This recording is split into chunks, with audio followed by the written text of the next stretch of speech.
없다라는 말로 자식을 얼마만큼 끔찍하게 사랑하고 똑같은 사랑을 준다라는 그런 말이 있습니다.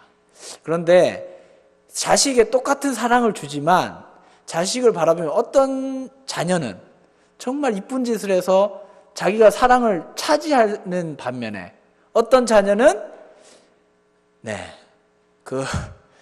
자기가 받아먹을 수 있는 사랑도 불구하고 자기가 스스로 자기가 받을 수 있는 사랑을 깎아 먹으면서 살아가는 자녀도 있다라는 것입니다. 오늘 여기 말씀해 보시면 하나님을 진짜 사랑하면 너희가 이렇게 해야 된다. 하나님이 사랑을 안 주시는 게 아니고 사랑을 주시지만 그 사랑 안에 거하는 자는 어떻게 살아가야 되는가에 대해서 지금 예수님께서 제자들에게 말씀하고 계십니다. 무엇보다 중요한 것은 이 제자들이 예수님을 왜 따랐느냐 하면 이 당시에 제자를 뽑는 방법은 바울처럼 학식적으로 뛰어난 사람만이 뽑혀서 랍비가 되어질 수 있었습니다. 그래서 베드로나 이런 제자들이 왜 예수님이 부를 때에 그들이 예수님을 쫓았냐 하면 그들은 랍비가 되는 과정을 가고 싶었지만 지적 수준이나 그러한 것들이 되지 않았기 때문에 누군가 랍비가 자기들을 성신학적으로 또한 학문적으로 자기들을 이끌어주길 바랬던 바람이 있었던 것입니다.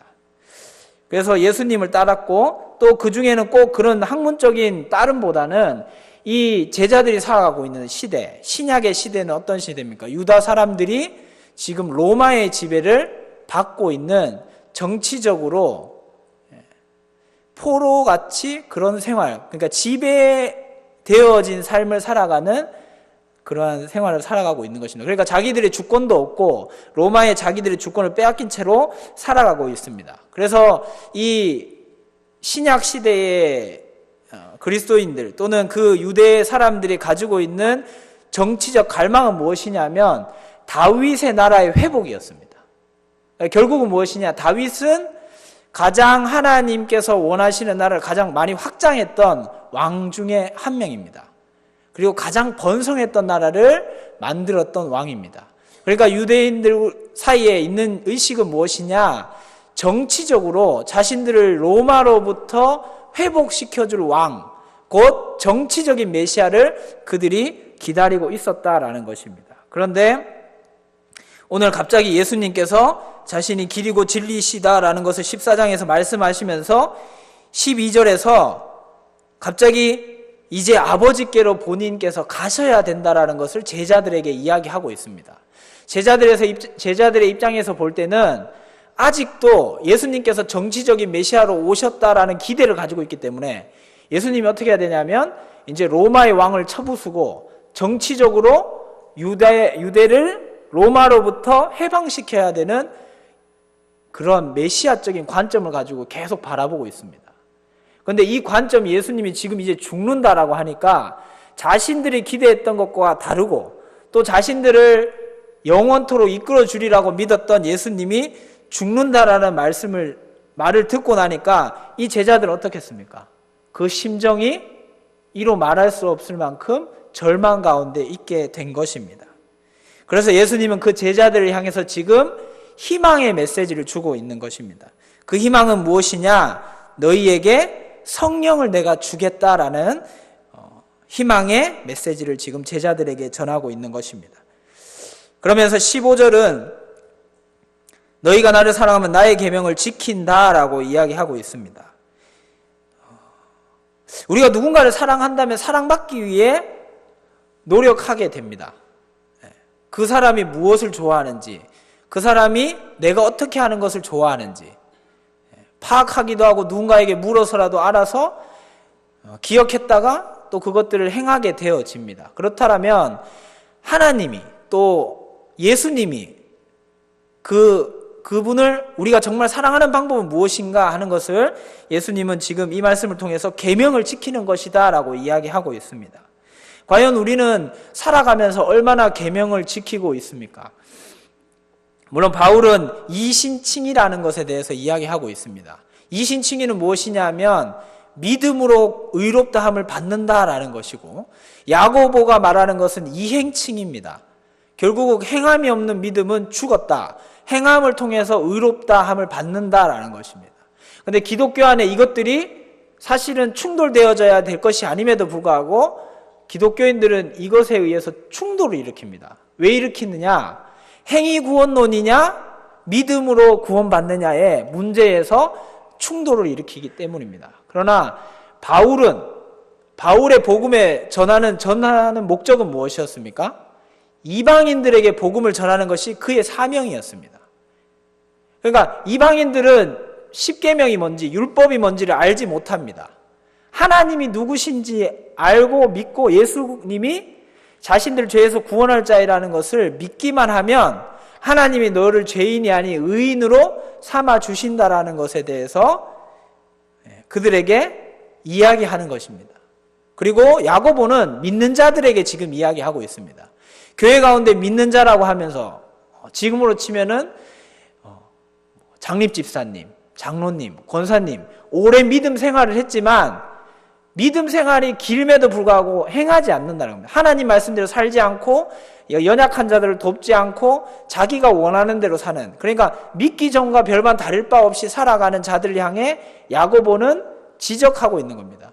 너희가 정말 믿는 자라고 하고 구원받는 자라고 한다면 교회 안에 하나님의 말씀을 행할 수 있는 믿음의 본이 있어야 된다는 것을 야고보가 이야기하는 것입니다. 그러면 우리는 행위로 구원받는 것이 아니고 결국은 선행되어지는 것은 무엇이냐? 믿음으로 우리가 의롭다 함을 받았기 때문에 그것을 감사하는 마음으로 하나님을 사랑하는 마음으로 행위는 뒤쫓아오는 당연한 결과라는 것입니다.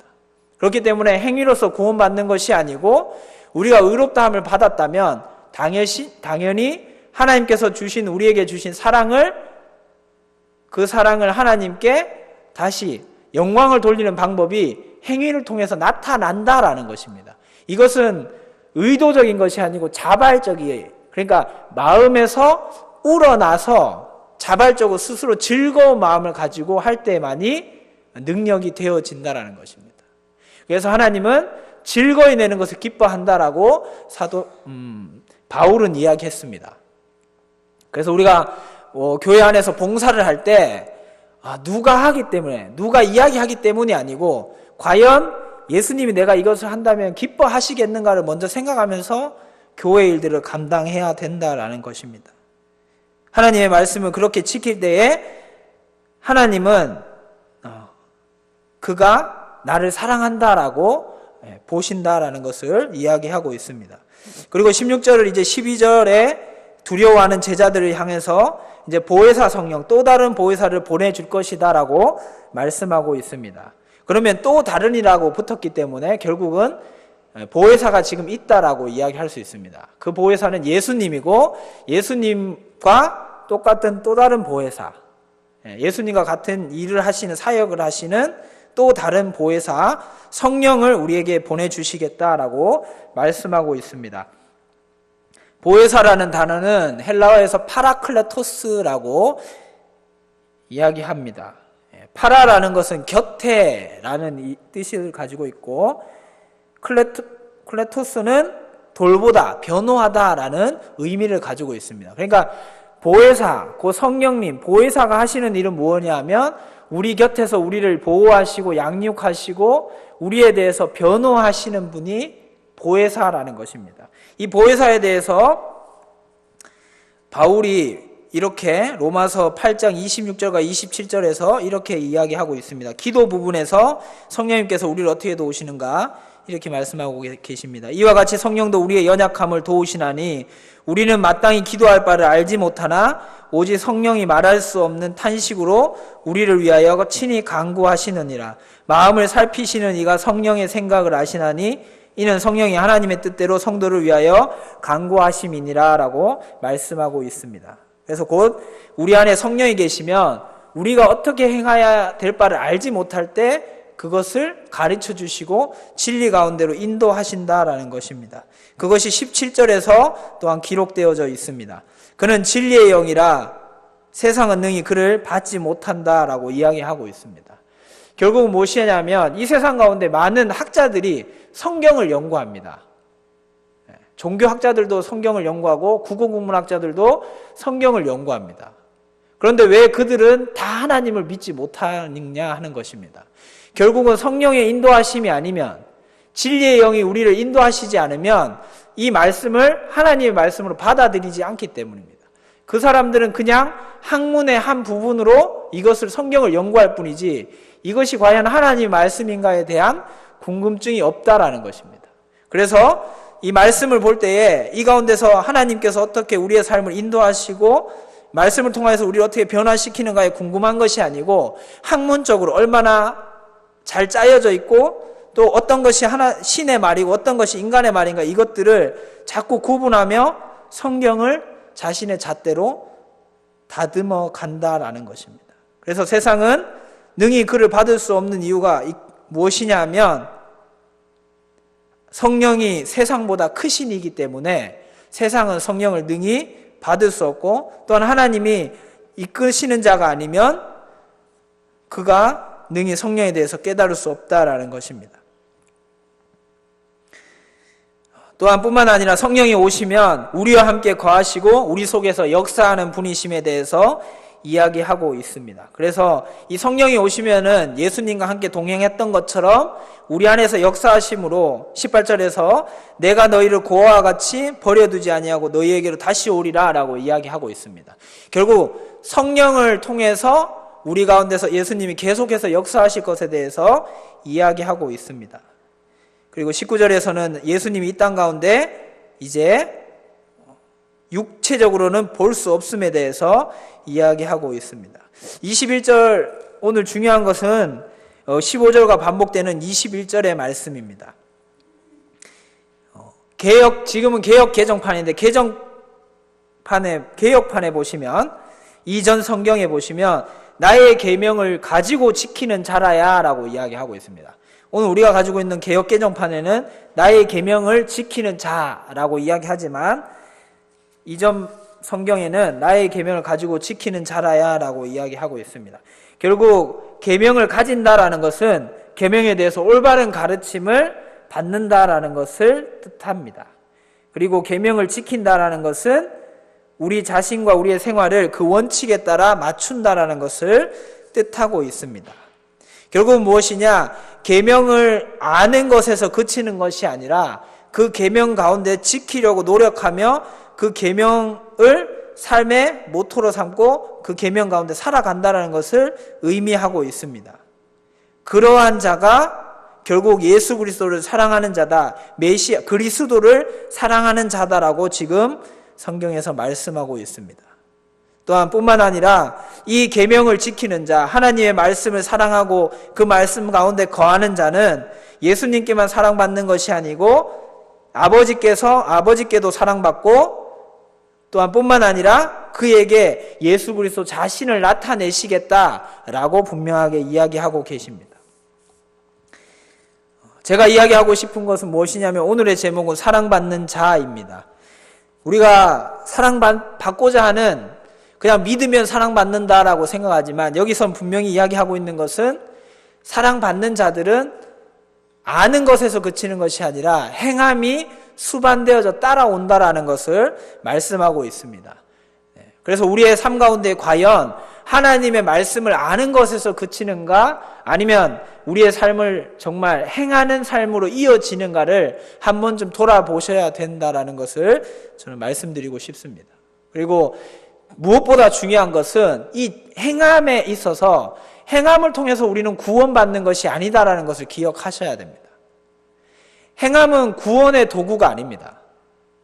행함을 통해서 구원받는 것이 아니고 우리가 믿음으로 말미암아 구원받지만 그 믿음의 감사함으로 행위는 자연적으로 따라온다라는 것을 기억해야 됩니다. 그렇기 때문에 우리는 행함이 구원의 도구가 아니기 때문에 어떻게 얼마만큼 누가 많이 했고 적게 했고가 중요한 게 아니고 우리의 마음 가운데 하나님께서 주시는 기쁨 가운데 그 모든 것을 행할 때 그것이 구원의 기쁨의 연장선상에 있다라는 것을 기억해야 됩니다.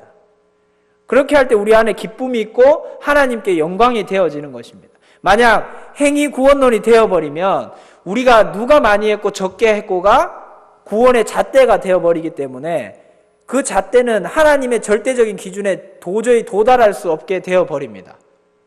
그래서 행위구원론은 성경에서 말하는 구원론이 아닙니다. 성경은 무엇이라고 말씀하고 있습니까? 성경은 우리가 이미 죄인 되었을 때 그가 우리를 사랑하심으로 독생자 예수 그리스도를 우리에게 내어주심으로 그의 사랑을 나타내셨다라고 이야기합니다.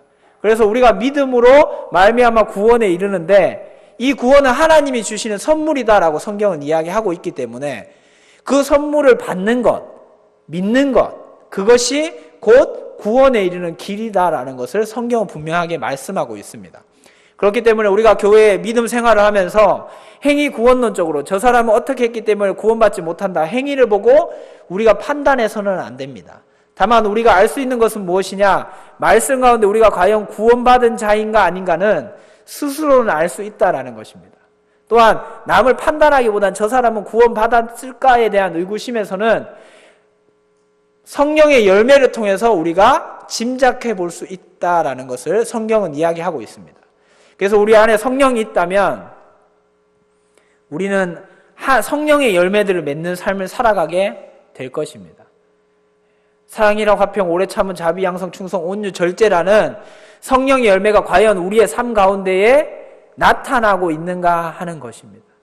그래서 우리의 삶 가운데에 말씀을 통해서 한번 우리의 삶을 내려놔 보시고 말씀 가운데 우리의 삶을 비추셔서 우리가 과연 하나님의 말씀대로 살아가고 있는 것인가, 하나님 앞에, 하나님과 말씀 앞에 1대1로 한번 서셔서 자신을 점검해 보셨으면 좋겠습니다.